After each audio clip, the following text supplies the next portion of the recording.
Jadi beberapa waktu lalu, kurang lebih setahun ke belakang, di tempat kerja saya itu sempat ada tindakan kriminal, yakni adanya pengeroyokan terhadap satpam yang jaga di tempat kerja saya oleh sekelompok preman. Kejadian itu dimulai ketika si preman itu awalnya meminta bagian atau jatah ke supir ekspedisi yang berada di luar kantor saya, karena memang si supir ekspedisi ini tujuan pengirimannya ke tempat saya bekerja. Nah, karena supirnya katanya nggak ngasih jatah itu, akhirnya si premannya ini ngancam-ngancam mau ngegebukin, mau menganiaya si supirnya.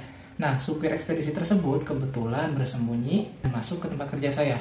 Nah, si preman yang mengetahui kemana larinya si supir ini, akhirnya preman itu maksa masuk ke kantor tempat saya bekerja. Dan otomatis si satpamnya ini demi keamanan si supir enggak mengizinkan si premannya untuk masuk.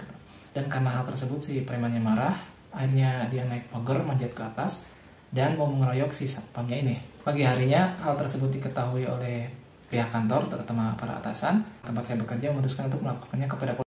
Namun, yang membuat saya tercengang adalah ketika kita melaporkan kejadian tersebut dan dia malah meminta uang terlebih dahulu. Kasarnya gini, mengatakan seperti ini.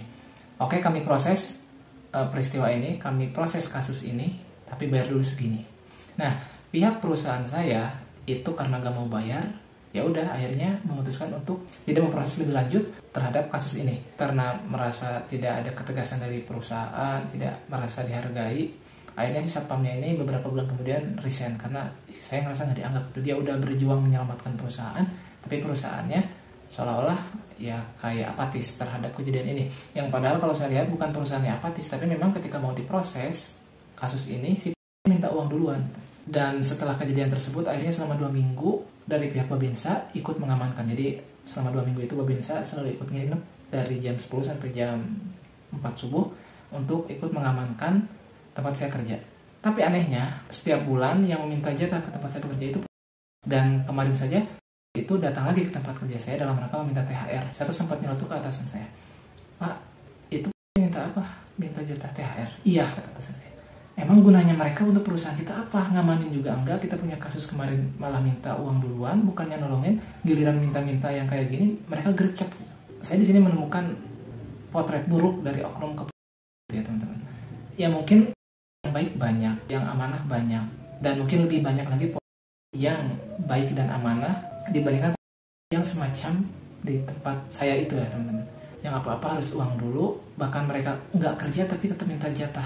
Mereka tuh bahkan lebih buruk dari preman-preman yang suka minta-minta atau minta jatah di pasar gitu. Preman yang suka minta jatah di pasar ada gunanya, yakni mereka mungkin ketika mobil pengiriman dari tempat saya bekerja ngirim, ya mereka ikut parkirin, ikut memposisikan mobilnya, mengamankan keadaan di sana.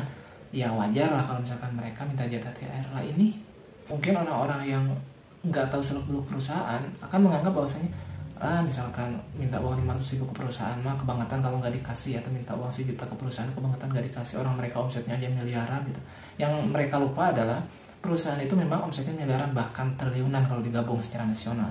Tapi mereka lupa bahwa perusahaan tersebut punya karyawan yang jumlahnya juga ribuan, yang mana satu karyawannya yang digaji dengan gaji UMR, yang mungkin ketika keuntungan mereka 1T, pengeluaran mereka 800 miliar misalkan. Artinya perusahaan memang skalanya besar, tapi keuntungannya tidak sebesar yang kita kira. Mungkin ownernya ini ada yang cuma nyampe titik impas atau mungkin rugi. Dan bahkan saya tuh sering dapat bocoran dari atasan bahwa setiap ngeluarin THR perusahaan tuh rugi. Padahal kan kalau kita lihat rugi apanya ya, omset tiap bulan misalkan sekian M, ngeluarin THR cuma setahun sekali, jumlah karyawan cuma ratusan misalkan. Omset itu kan bukan keuntungan bersih ya teman-teman. Yang lucunya adalah kan dari pihak perusahaan itu hanya bersedia memberikan dalam bentuk barang ya, misalkan barangnya itu senilai 500.000.